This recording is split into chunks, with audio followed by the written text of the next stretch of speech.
Welcome to Sleepy Tech Stories, where the fascinating world of technology meets the gentle art of storytelling. I'm here to guide you through the hidden chapters of our digital past, one soothing tale at a time. In the quiet corners of your home, your devices whisper stories of innovation and wonder. Tonight, let's take a gentle journey through the world of technology, a world that hums softly beneath our fingertips, waiting to be discovered. So, settle in, breathe deeply, and let the story unfold.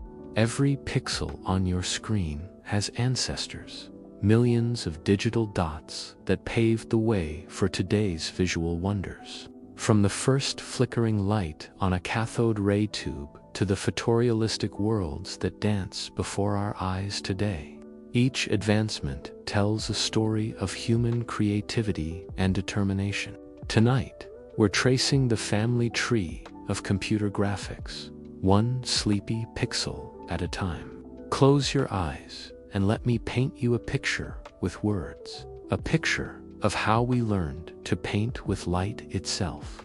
In the beginning, there was darkness. Then, in 1884, a German physicist named Ferdinand Braun created something magical, a tube that could make light dance. The cathode ray tube, as it came to be known, was like a glass bottle filled with possibility. Inside this vacuum chamber, electrons would race from one end to the other, striking a phosphor-coated screen and creating tiny points of light. Imagine, if you will, sitting in a dimly lit laboratory in the late 1800s. The air smells of metal and electricity. Braun adjusts his apparatus, and suddenly, a single dot of green light appears on the screen. It's barely visible, just a whisper of illumination. But it represents something profound. The first step toward painting with electrons. For decades, this technology remained in the realm of scientific instruments. Oscilloscopes used these dancing beams to visualize electrical signals, creating graceful curves and patterns that looked almost like abstract art. Scientists would watch these glowing traces, not knowing they were witnessing the birth of computer graphics. The real magic began in 1951 at the Massachusetts Institute of Technology. Picture a massive computer called Whirlwind filling an entire room with its humming vacuum tubes and clicking relays. This mechanical giant had learned a new trick. It could control the beam of light in a cathode ray tube, making it draw simple shapes and lines. The first computer-generated image was nothing spectacular by today's standards. Just a few straight lines forming basic geometric shapes. But to the engineers watching that screen, it was like witnessing the first sunrise. They had taught a machine to see, and more importantly, to show others what it saw. Let me tell you about a man named Ivan Sutherland, a young graduate student at MIT who would change everything. In 1963, Ivan was working on something he called Sketchpad. Picture him hunched over a computer terminal in the quiet hours of the night, using a light pen to draw directly on the screen. The pen looked like a thick pencil connected to the computer by a cable, and when Ivan touched it to the screen, magic happened. For the first time in history, a human could draw on a computer screen, and the computer would understand. Ivan could sketch a line, and the computer would make it perfectly straight. He could draw a circle, and the computer would make it perfectly round. More amazingly, he could create a shape once, and then copy it, resize it, rotate it. The computer remembered every detail. Sketchpad wasn't just a drawing program. It was the first glimpse of a future where humans and computers could collaborate creatively. Ivan had invented the concept of interactive graphics. though he probably didn't realize he was laying the foundation for every computer interface you use today. Around the same time, another pioneer was experimenting with a different kind of visual magic. John Whitney Sr., a composer and filmmaker, had acquired a surplus anti-aircraft gun director from World War II. This mechanical computer, originally designed to track enemy planes, became Whitney's paintbrush. Whitney converted this military hardware into what he called his cam machine. Picture this contraption, a complex arrangement of gears, cams, and motors that could control a camera with mathematical precision. Whitney would mount his camera on this mechanical arm, point it at artwork or geometric patterns, and let the machine create fluid, hypnotic movements. The results were mesmerizing. Spirals that seemed to breathe, patterns that flowed like liquid, geometric shapes that danced in perfect harmony with music. Whitney's 1961 film catalog showcased these effects, and suddenly the world glimpsed what computer-controlled imagery could become. The psychedelic movement of the 1960s would later embrace these visual techniques.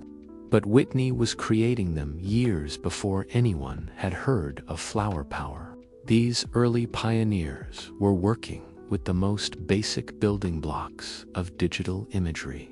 Every image on a computer screen is made up of tiny dots of light called pixels, short for picture elements. In those early days, each pixel was precious. Computer memory was expensive and limited, so every dot had to count. The first computer games emerged from this constraint-driven creativity. In 1962, a group of MIT students created Spaceur on a PDP-1 computer. The game was elegantly simple. Two spaceships, represented by just a few pixels each, orbiting a star and firing at each other. The graphics were minimal, but the gameplay was addictive. More importantly, it proved that computers could create not just static images, but dynamic, interactive worlds. The beauty of these early graphics lay in their simplicity. Without the ability to create photorealistic images, programmers had to focus on the essence of what they were trying to represent. A spaceship became a triangle, a star became a dot, a missile became a line. These abstract representations forced viewers to use their imagination, creating a unique aesthetic that we now call retro, but was simply the cutting edge of its time. As the 1960s progressed, computer graphics began to find practical applications beyond games and art. Boeing engineer William Fetter coined the term computer graphics. In 1960, while working on cockpit design, engineers realized they could use computers to visualize complex three-dimensional objects, rotating them, examining them from different angles, and making modifications without building physical prototypes. The military, always an early adopter of new technology, began using computer graphics for training simulations. Pilots could practice flying in virtual environments, learning to navigate by instruments alone. These early flight simulators were crude by today's standards. Simple wireframe landscapes, rendered in glowing green lines, but they were effective training tools. By the end of the 1960s, the foundation of computer graphics had been laid. The basic concepts were in place. Pixels as the building blocks of images, vector graphics for precise line drawing, raster graphics for filling areas with color, and interactive interfaces that let humans communicate with computers through visual means. But this was just the beginning. The real revolution was about to begin as computers became smaller, faster, and more accessible. The stage was set for the pixel revolution that would transform not just how we used computers, but how we saw the world itself. The 1970s and 1980s brought a transformation that would make computer graphics accessible to millions. This was the era of the personal computer, when machines that once filled entire rooms began appearing on desktops and in living rooms. With this democratization came a new aesthetic, the distinctive look of 8-bit and 16-bit graphics that would define a generation. Let me paint you a picture of a typical evening in 1985. A child sits cross-legged on the carpet in front of a television, controller in hand, eyes wide with wonder. On the screen, a small figure in red overalls and a blue shirt jumps across a landscape of green pipes and brown bricks. This is Mario, and though he's made of just a few dozen pixels, he's about to become one of the most recognizable characters in the world. The magic of 8-bit graphics lay not in their realism, but in their ability to suggest entire worlds with the most minimal of means. Every pixel was carefully chosen, every color deliberately selected from a limited palette. The Nintendo Entertainment System, for example, could display only 25 colors on screen at once, chosen from a total palette of just 54 colors. Within these constraints, artists created visual languages that spoke directly to the imagination. Consider the genius of Mario's design. His red shirt and blue overalls weren't chosen for fashion. They were chosen because red and blue were distinct colors that would stand out against the backgrounds. His mustache wasn't a style choice. It was a way to suggest a face without needing to draw a mouth, saving precious pixels. His cap wasn't just an accessory. It eliminated the need to animate hair. Every element of his design was a solution to a technical limitation, yet the result was a character full of personality and charm. The artists of this era were digital poets, working within strict formal constraints to create something beautiful, like haiku masters who must express profound thoughts in just 17 syllables. Pixel artists had to convey entire worlds using only a handful of colors and a few thousand dots of light. The process of creating pixel art was meditative, almost Zen-like. Artists would work pixel by pixel, zooming in until each dot filled their screen, carefully considering the placement of every point of light. They would spend hours perfecting the curve of a character's face, achieved not through smooth lines but through the careful stair-stepping of pixels, a technique called anti-aliasing that created the illusion of smoothness from discrete dots. Color was perhaps the most crucial element in this digital art form. With such limited palettes, every hue had to work overtime. Artists developed techniques like dithering, alternating pixels of different colors to create the illusion of new colors that didn't actually exist in the palette. From a distance, red and yellow pixels placed in a checkerboard pattern would appear orange to the human eye. It was pointillism for the digital age, echoing the techniques of painters like Sarah, who had worked with dots of pure color a century earlier. The golden age of arcade games showcased pixel art at its most refined. Games like Street Fighter II pushed the boundaries of what was possible with 16-bit graphics. Each character was a masterpiece of pixel art. Ryu's white GI suggested through careful shading, Chun-Li's blue dress flowing with implied movement, Blanca's green skin textured to suggest his wild nature. The backgrounds were equally impressive, depicting everything from ancient temples to bustling city streets, all rendered in the distinctive pixel art style. Animation in this era was an art form unto itself. Without the smooth motion we take for granted today, Animators had to suggest movement through a series of carefully crafted still images. A character's walk cycle might consist of just 4 or 5 frames, but skilled animators could imbue these simple sequences with personality and life. Mario's bouncy gait, Sonic's confident stride, Mega Man's determined march, each was achieved through the careful sequencing of pixel-perfect frames. The limitations of the technology led to creative solutions that became defining characteristics of the medium.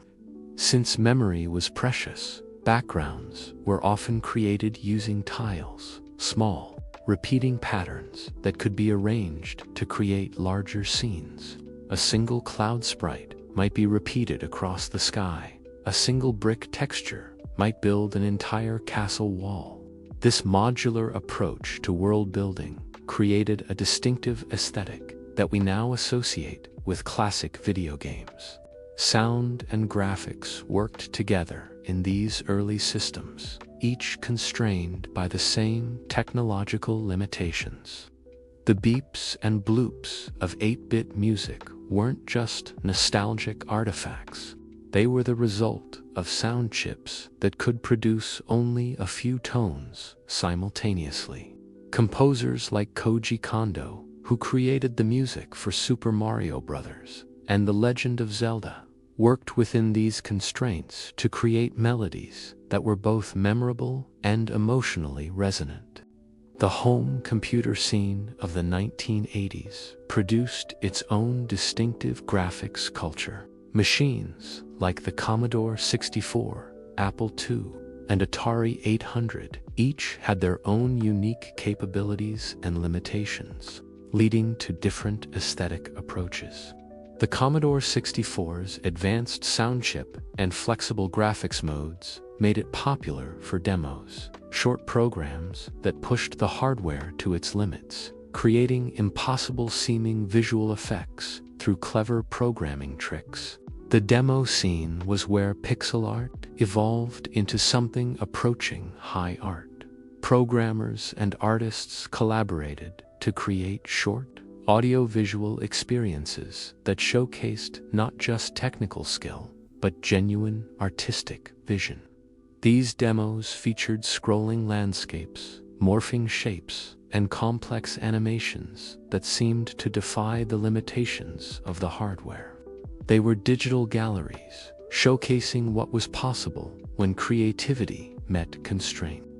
As the 1980s progressed into the 1990s, the technology began to evolve. 16-bit systems, like the Super Nintendo and Sega Genesis, offered more colors, higher resolutions, and more sophisticated graphics capabilities. Games like Secret of Mana and Chrono Trigger featured backgrounds that looked almost painted, with subtle gradients and detailed textures that pushed pixel art toward photorealism. But even as the technology advanced, the fundamental principles remained the same. Every pixel mattered. Every color choice was deliberate. Every animation frame was crafted with care. The pixel artists of this era were digital craftspeople, working within technological constraints to create worlds of imagination and wonder. The influence of this era extends far beyond video games. The aesthetic of pixel art has become a cultural touchstone, referenced in everything from fashion to fine art. Modern indie games deliberately embrace the limitations of 8-bit and 16-bit graphics, not out of nostalgia alone, but because these constraints force a focus on the essential elements of design, color, form, and movement. As we moved toward the end of the 16-bit era, the stage was set for another revolution. The technology was advancing rapidly, and soon, artists would have access to tools that would allow them to create not just flat, two-dimensional worlds, but fully three-dimensional spaces that players could explore from any angle. The pixel revolution had taught us the power of constraint and the beauty of simplicity. Now, it was time to add a third dimension to our digital dreams. The transition from 2 dimensions to 3 was not just a technological leap. It was a conceptual revolution that changed how we think about digital space itself. Imagine, if you will, the moment when flat, painted worlds suddenly gained depth, when characters could walk not just left and right, but forward and backward, when cameras could move freely through digital landscapes like invisible observers in virtual worlds.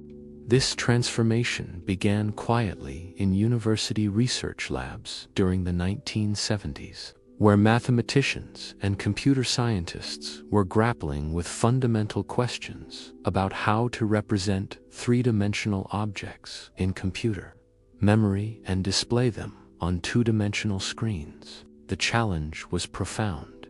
How do you teach a computer to understand depth, shadow, and perspective? Let me tell you about Ed Catmull, a young graduate student at the University of Utah, who would become one of the founding fathers of 3D computer graphics.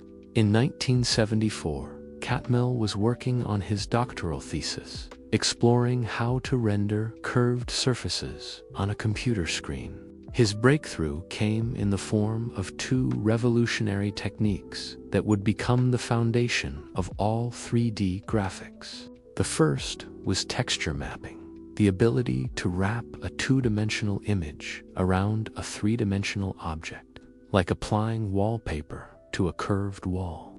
Imagine trying to gift wrap a sphere with flat paper, and you'll understand the mathematical complexity Catmull was solving.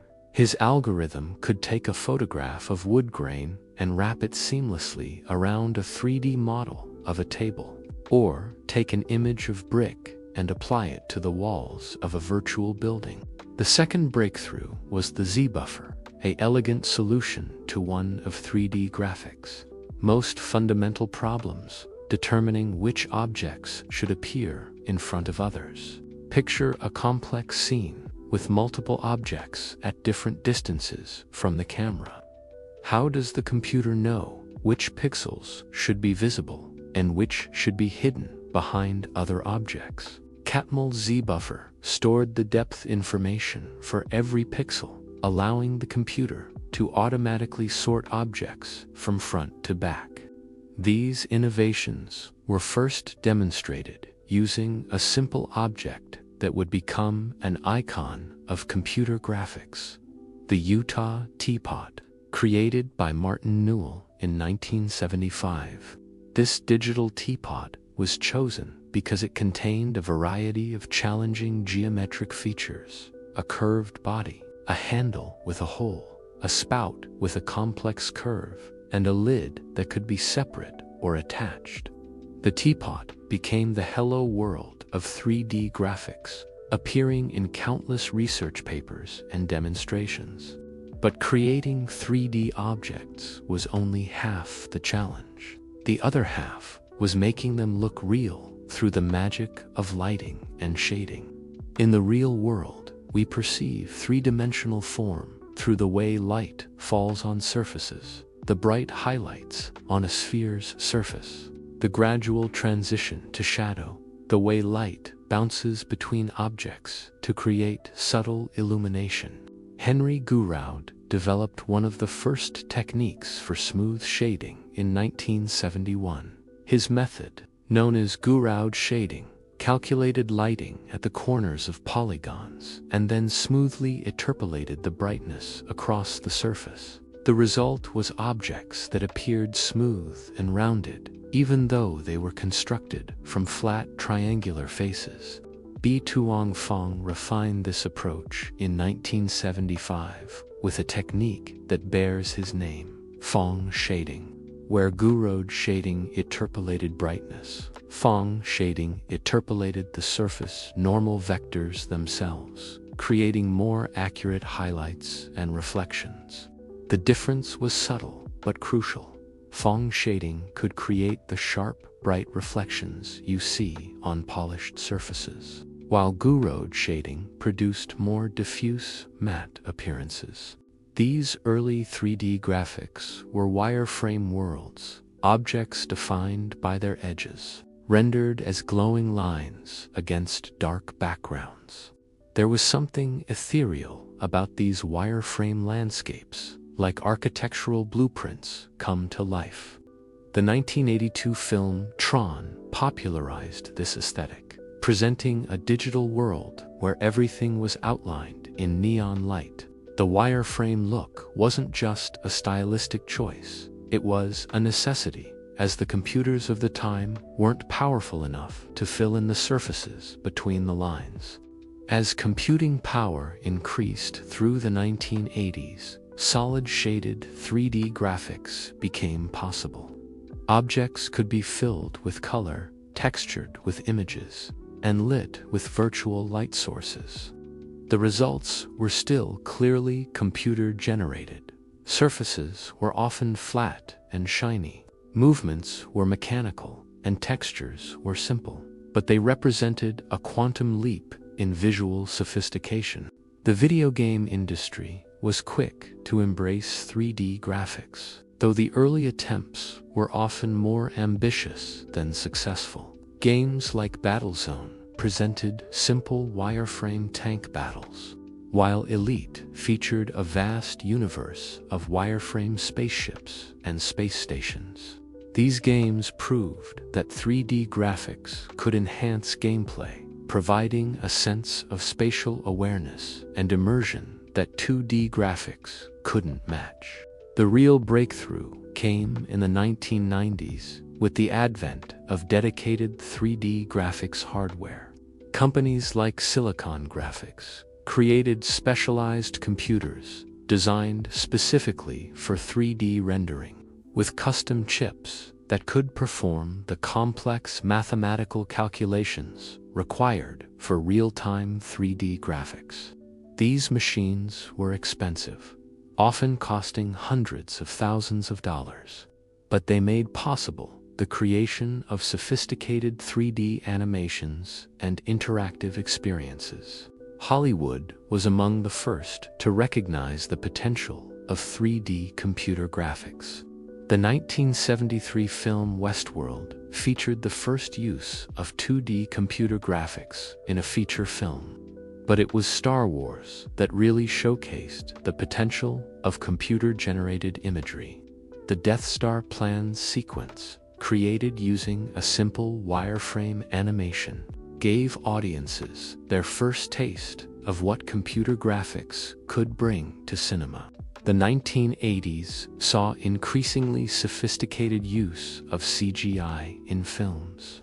Tron was groundbreaking in its extensive use of computer graphics, though much of what appeared to be CGI was actually traditional animation enhanced with computer techniques. The Last Starfighter featured some of the first photorealistic 3D spacecraft, while Young Sherlock Holmes included the first fully computer-generated character, a knight emerging from a stained glass window. But it was Pixar's work in the late 1980s and early 1990s that truly demonstrated the artistic potential of 3D computer graphics. Their short films, like Luxo Jr. and Tin Toy, showed that computer graphics could convey emotion and personality, not just technical prowess. The lamp in Luxo Jr. had no face, no voice, yet through movement and body language alone, it became a character the audience could connect with emotionally. The technical challenges of 3D graphics in this era were immense. Rendering a single frame of a complex 3D scene could take hours or even days on the most powerful computers available. Every surface had to be mathematically defined, every light ray calculated, every reflection and shadow computed. The process was so computationally intensive that most 3D animation was created offline, rendered frame by frame over long periods, then assembled into finished sequences. Real-time 3D graphics The ability to generate and display 3D scenes fast enough for interactive use remained largely out of reach for consumer hardware through most of the 1980s and early 1990s. The few systems that could manage real-time 3D, like arcade games such as hard-driven, used specialized hardware and simplified graphics to achieve playable frame rates. The mathematics underlying 3D graphics were elegant in their complexity. Every point in 3D space was defined by 3 coordinates, x, y, and z, transforming objects, moving, rotating, or scaling them. Involved matrix mathematics that could be applied to thousands of points simultaneously. Projecting 3D coordinates onto a 2D screen required perspective calculations that mimicked how the human eye perceives depth. Lighting calculations were particularly complex. For each pixel on the screen, the computer had to determine how much light from each light source would reach that point, taking into account the angle of the surface, the properties of the material, and any objects that might cast shadows. The most sophisticated lighting models attempted to simulate the way light bounces between surfaces, creating the subtle, indirect illumination that makes real-world scenes look natural. As the 1990s progressed, 3D graphics began to approach photorealism. Techniques like ray tracing, literally tracing the path of light rays through a scene, could create images that were nearly indistinguishable from photographs. The computational requirements were enormous, but the results were stunning. Reflective surfaces showed accurate reflections. Transparent objects bent light realistically, and shadows fell with natural softness.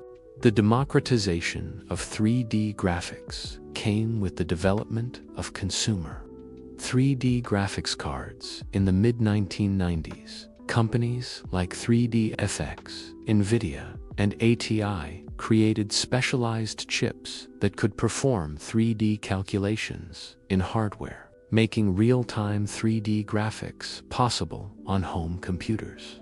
Games like Quake showcased what was possible with hardware-accelerated 3D graphics, fully three-dimensional worlds that players could explore in real time. This was the moment when 3D graphics truly came of age. No longer confined to expensive workstations and research labs, 3D graphics became accessible to millions of users.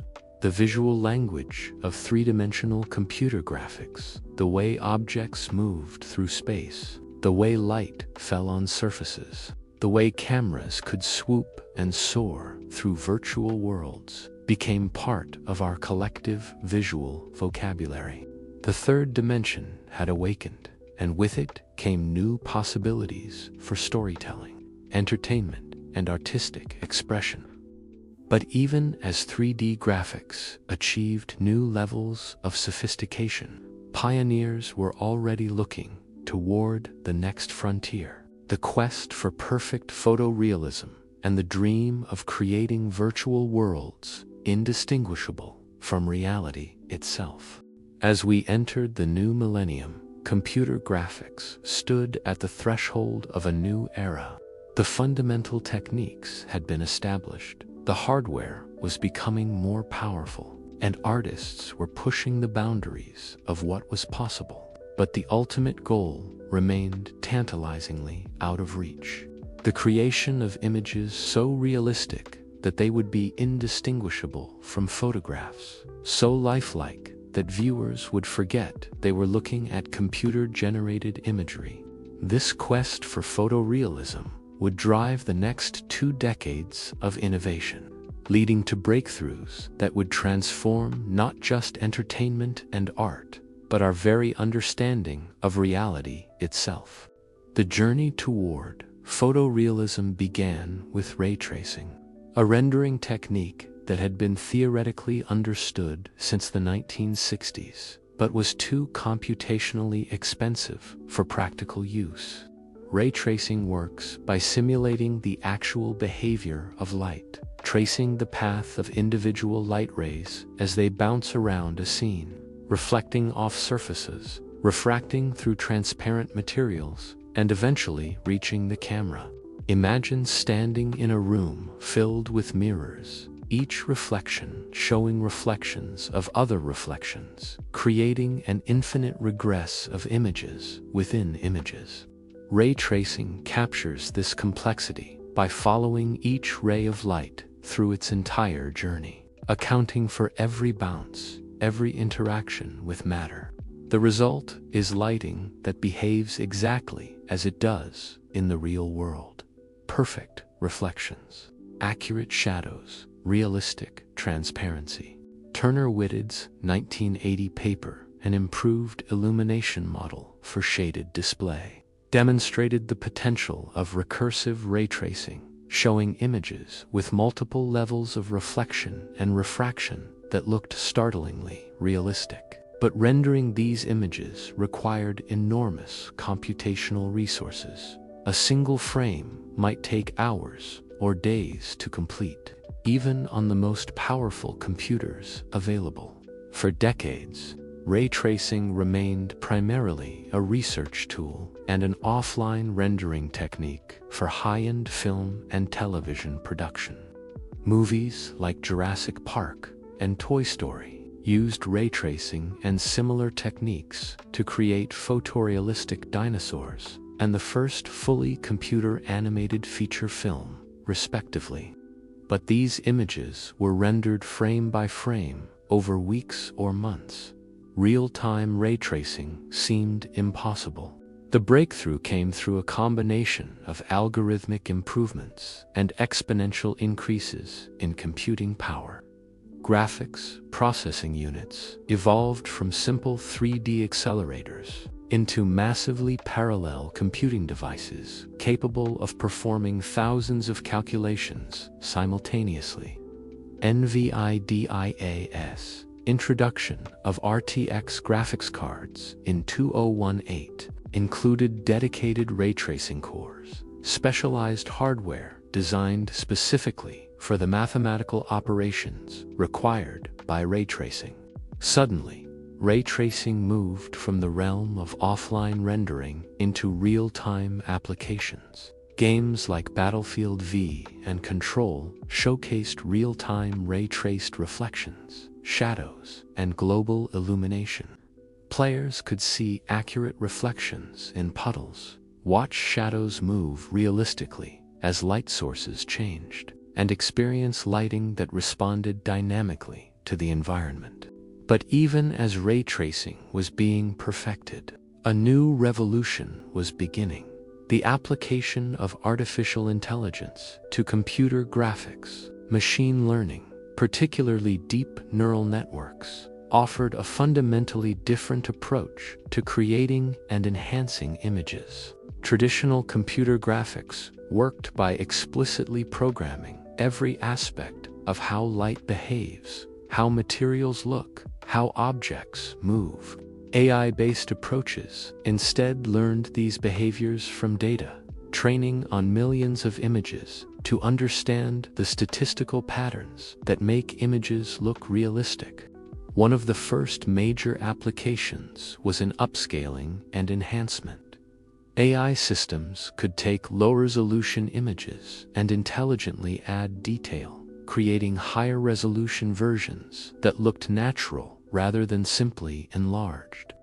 NVIDIA's DLSS technology used this approach to improve gaming performance, rendering games at lower resolutions and then using AI to upscale them to higher resolutions in real time. The results were remarkable. AI upscaling could add detail that wasn't present in the original image, inferring what high-resolution textures should look like based on patterns learned from training data. A blurry texture of brick could be enhanced to show individual brick details, mortar lines, and surface weathering that the AI had learned were characteristic of brick surfaces. But AI's impact on graphics went far beyond enhancement. Generative AI systems began creating entirely new images from scratch. Generative adversarial networks could produce photorealistic faces of people who had never existed, create landscapes that looked like photographs but depicted places that had never been, generate artwork in the style of famous painters who had been dead for centuries. The implications were profound. If AI could generate photorealistic images of anything imaginable, what did that mean for photography, for art, for our understanding of truth and reality? The technology raised philosophical questions as much as technical ones. Stylogen, developed by NVIDIA researchers, demonstrated the power of AI-generated imagery by creating an endless stream of photorealistic human faces.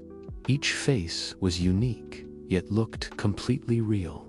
The system had learned the statistical patterns that define human facial structure, skin texture, hair, and expression, and could generate infinite variations within those patterns. The technology quickly expanded beyond faces to full-body images, animals, objects, and eventually entire scenes. AI systems could generate images from text descriptions. Type a sunset over a mountain lake with a small cabin and receive a photorealistic image matching that description. The boundary between imagination and visual reality was dissolving. Neural rendering took this concept even further. Instead of using traditional 3D graphics pipelines, neural rendering systems could learn to generate realistic images directly from high-level scene descriptions. NERF could take a collection of photographs of an object or scene and learn to render that scene from any viewpoint, creating smooth camera movements through spaces that existed only as learned patterns in a neural network. The entertainment industry was quick to adopt these new technologies. Films began using AI for everything from de-aging actors to creating digital doubles, from generating background crowds to enhancing visual effects. The 2019 film The Irishman used AI-based de-aging technology to make Robert De Niro, Al Pacino, and Joe Pesci appear decades younger, creating a seamless blend of performance and digital manipulation. Video games embraced AI-enhanced graphics as well. AI could generate infinite variations of textures, create realistic facial animations from audio input, and even generate entire game worlds procedurally. The promise was games with unlimited content, where every playthrough could feature unique environments and characters. But perhaps the most exciting frontier was the convergence of AI and real-time rendering. AI systems could learn to denoise ray-traced images in real time, allowing for photorealistic lighting with a fraction of the computational cost. They could predict how materials should look under different lighting conditions, generate realistic motion, blur, and depth of field effects, and even hallucinate detail in areas where the rendering resolution was insufficient. Virtual and augmented reality represented another frontier where advanced graphics were crucial. VR required not just photorealistic imagery, but imagery that could be rendered from two slightly different viewpoints simultaneously to create stereoscopic depth. The frame rate requirements were higher than traditional gaming. Any stuttering or lag could cause motion sickness in users. AR presented even greater challenges, requiring the seamless integration of computer-generated imagery with real-world video feeds. Virtual objects had to be lit consistently with the real environment, cast shadows that matched the lighting conditions, and respond to occlusion by real-world objects. The computational requirements were enormous, yet the processing had to happen in real time on mobile devices with limited power and cooling. The solutions came through a combination of specialized hardware and intelligent software. Modern smartphones included dedicated neural processing units for AI calculations, advanced image signal processors for camera input, and increasingly powerful GPUs for rendering. Software techniques like simultaneous localization and mapping allowed devices to understand their position in 3D space and track the movement of objects in the environment. The result was AR experiences that seemed magical, virtual furniture that could be placed in real rooms and looked like it belonged there, digital characters that could interact with real-world surfaces, information overlays that appeared to float in space at precisely the right locations. As we look toward the future, the boundaries between real and virtual continue to blur. Photorealistic real-time rendering is becoming commonplace. AI-generated content is becoming indistinguishable from human-created art, and virtual worlds are approaching the visual fidelity of reality itself. The metaverse, persistent virtual worlds where people can work, play, and socialize, represents the ultimate expression of computer graphics technology. These environments require not just photorealistic rendering, but real-time physics, simulation, realistic avatar animation, and seamless integration of multiple users in shared virtual spaces. The technical challenges are immense. Rendering photorealistic environments for hundreds or thousands of simultaneous users requires distributed computing systems of unprecedented scale. Creating realistic avatars that can express the full range of human emotion and body language requires advances in motion capture, facial animation, and behavioral AI. Yet the progress continues to accelerate. Each generation of graphics hardware is more powerful than the last. Each new AI model more capable. Each software technique more sophisticated. We are approaching a future where the distinction between computer-generated and real imagery may become meaningless, where virtual worlds may be indistinguishable from physical ones, where the only limit on visual experience is human imagination itself. The journey from those first flickering pixels on cathode ray tubes to today's photorealistic virtual worlds represents one of the most remarkable technological achievements in human history. We have learned to paint with light itself, to create worlds that exist only in silicon and software, yet feel as real as anything we can touch. And this is just the beginning.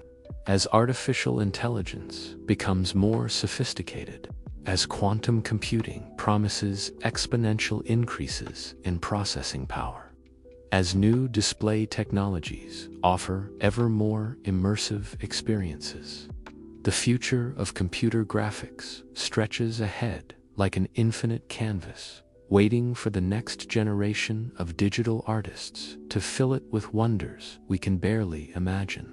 And so, our journey through the evolution of computer graphics comes to a peaceful close. From the first tentative dots of light on cathode ray tubes to the photorealistic worlds that surround us today, we have witnessed one of humanity's most remarkable creative achievements: the ability to dream in pixels and paint with mathematics.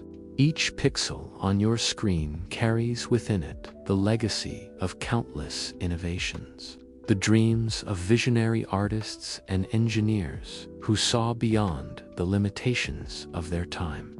The simple act of watching a movie, playing a game, or even looking at a photograph on your phone connects you to this grand tradition of digital artistry.